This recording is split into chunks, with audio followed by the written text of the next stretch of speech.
Hello, fellow dungeon crawlers. Today, we're going to discuss my hands down favorite module. I don't think we could determine an objectively best module, so this is my favorite module. Let me know in the comments if you have a favorite module and how it turned out. First, we'll go over the adventure summary and the overall settings. Then, we're going to discuss the Goodman Games Adventure Reincarnated series. Lastly, we're going to talk about Beyond the Lost City, which was an expansion pack that came out in 2023. So if you'd like to see my love letter to the Lost City, then please step inside my dungeon.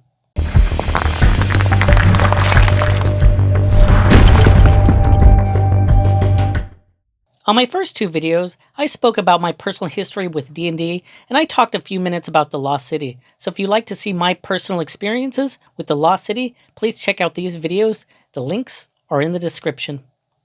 B4, The Lost City, was created by Tom Mulvey by TSR in 1982. It's for character levels 1 through 3 and for 6 to 10 characters. That's a pretty big party, but you're going to need it because there are some very strong monsters in this adventure. The adventure hook sets up the adventure well. Your adventure group joins a desert caravan. Halfway through the desert, a sandstorm hits and separates the party from the rest of the caravan. The party becomes lost in the desert. Soon, water runs out when they see the top of a pyramid buried in the sand. What I think is pretty cool is that the party sees a dead hobgoblin with a crossbow bolt sticking out of its chest. The body is blocking a secret passage into the pyramid. The players don't have much choice but to explore the pyramid. This sets off a massive dungeon crawl through the upper pyramid. If the adventure is expanded, there's an inverted pyramid below. But the module only provides room contents and no descriptions. Inside the pyramid, the party will discover the Synedicians. They are the inhabitants of the underground pyramid, but they've been underground so long, their skin is pale and their hair is bone white. They also drink exotic wines, wear animal masks, and live in a dreamlike state. These Synedicians are devoted to 4 gods. The first faction is the Brotherhood of Gorm. They are all male lawful fighters. The factions can recruit the party if they are male. They will take fighters, dwarfs, elves, and halflings. The second faction is the Magi of Usamagaris. They will accept magic users, clerics, elves, thieves from all genders. The third faction are the Warrior Maidens of Matarua. They will accept neutral female fighters. They will accept female neutral fighters, elves, and dwarfs. The fourth faction are the Priests of Zargon, and they are the villains in this adventure. When the Synedicians were building the lower pyramid, they uncovered the vile monster Zargon. Zargon is described as a 15-foot monster. It has a vaguely humanoid torso and a large single horn and 1 center eye. It is a 12 hit dice monster with 6 tentacle attacks and 1 devastating bite. This evil monster destroyed most of the workers and city guards, so the city sent Zargon prisoners to appease the beast. It is said most of the city worshipped Zargon and not the old gods. They started using exotic wines and drugs. The people no longer maintained the city.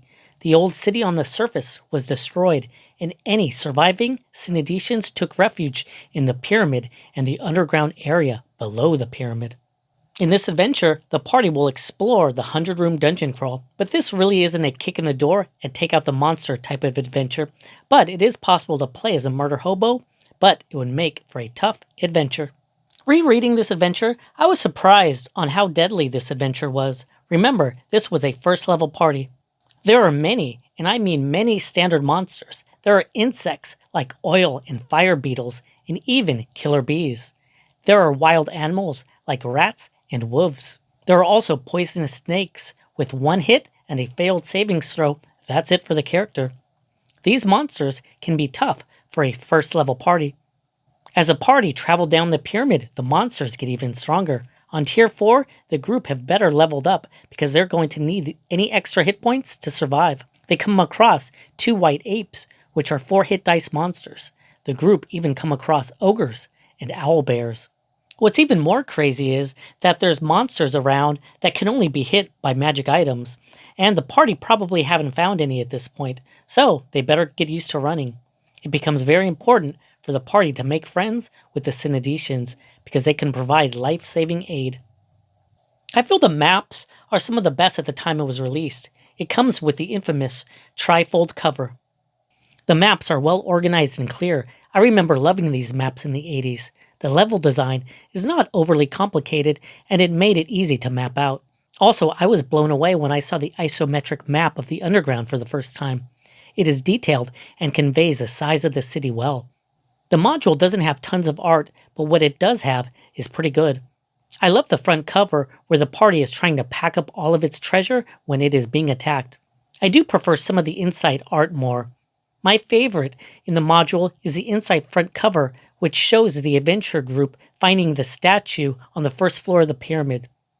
The picture is detailed and conveys the emotions of a desperate group.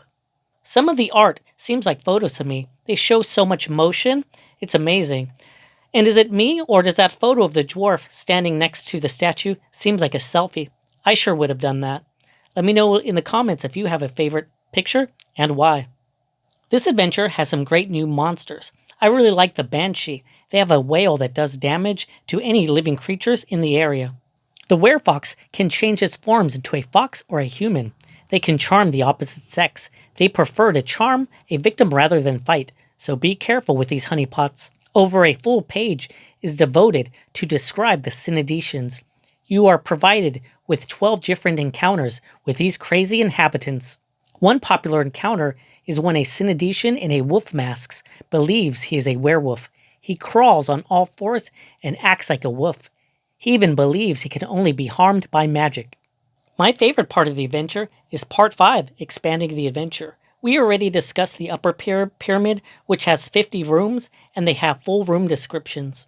But below the pyramid is an inverted pyramid with another 5 floors. The lower pyramid has full maps, contents, and even monsters, but no room descriptions are provided, so the rooms will need to be fleshed out. The monsters in the lower pyramid are actually pretty overpowered, especially for a first level group. The lower pyramid has many powerful monsters like Medusas, were-tigers, minotaurs, and trolls. That's just some of the monsters. Even more powerful monsters are lurking below. There is a vampire, chimera, bone golem, and even a hydra. That's quite a monster hotel, but at least there isn't a dragon. Wait, there's also a blue dragon. The final boss is on the bottom floor of the pyramid. This is where players are finally able to battle Zargon. This massive creature can easily wipe out an adventure group. But it is doubtful a low-level group can even survive long enough to reach Zargon. So if the group wants to fight and battle Zargon, then they will need to seriously level up. So, what should they do? The isometric map has 19 keyed areas to the underground city area. My favorite area is the underground lake with an island in the center. But the island was used as a mass cemetery. Now the undead have taken over the island, and the area is ignored by the Synedicians. On the shore of the lake are goblin caves. There you will find goblins and ogres, and even bugbears. That's one area I wasn't sure fit the adventure, but let me know in the comments if you had a favorite area and why. Goodman Games' Lost City, it's in the Adventures Reincarnated series, was the first book I bought when I got back into Dungeons & Dragons. I paid less than $50 for it, so it was cheaper than to buy the original book. But now it's crazy expensive on eBay, since it's not published anymore. Let me know in the comments if you picked one up. One main part of this book is a 5e conversion of the original adventure. I've never played 5e, so I'm not really sure how that compares and what the quality is like. Let me know in the comments if you played 5e using this book. But what I did like about the Goodman game is that the lower pyramid now has room descriptions. The authors seem like they followed the room contents of the original adventure. So now you can use these room descriptions with the original monsters for one big dungeon crawl. What's great about the book is it fleshes out all key areas from the isometric map. The book provides extra attention to the goblin caves and catacombs though. The page count for these areas far exceed the original module's page count.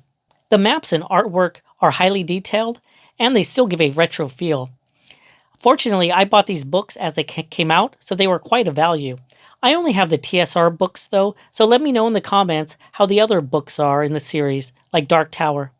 eBay gave me a notification for B4.5 Beyond the Lost City. I wasn't familiar with this adventure, and it wasn't too expensive, so I took a chance and I bought it. Overall, I love the appearance of the book. Its front cover separates from the rest of the book, which gives it an OG module feel. It's not the trifold cover, but it's blue and well organized. The book has 52 pages with 2 columns, which gives it a retro look. The font is much larger than the OG modules, but I do really appreciate the larger font. The artwork is great and has a strong retro look. What this book did, it expanded just a few of the keyed areas in the isometric map. The book covers the Underground Lake, Island of Dead, Goblin Mines, Lower Catacombs, and the Eye of Zargon. What surprised me is there's an all-new section, and I thought it was pretty cool. That section should be placed when adventuring between the Upper Pyramid and Lower Pyramid. In the new section, the warrior maidens are guarding an heir to the Synedician throne when they are attacked by Zargon cultists. The maidens ask for help to recover the heir, so the players can choose to sneak into Zargon's temple, which is a small dungeon crawl. If you're looking for new material to help level up between exploring the Lower Pyramid, check this book out on eBay. At least right now, it's not too pricey. Thanks everyone for listening to our discussion of the Lost City. If you like what you saw, please give me a like. It would really help out the channel. And if you didn't like what you saw, I still appreciate your time. I'm currently working on other BECME reviews, so if you'd like to show support for the channel, all you have to do is make sure you're subscribed. This helps me bring new content to the BECME community. And I'll see everybody on the next dungeon crawl.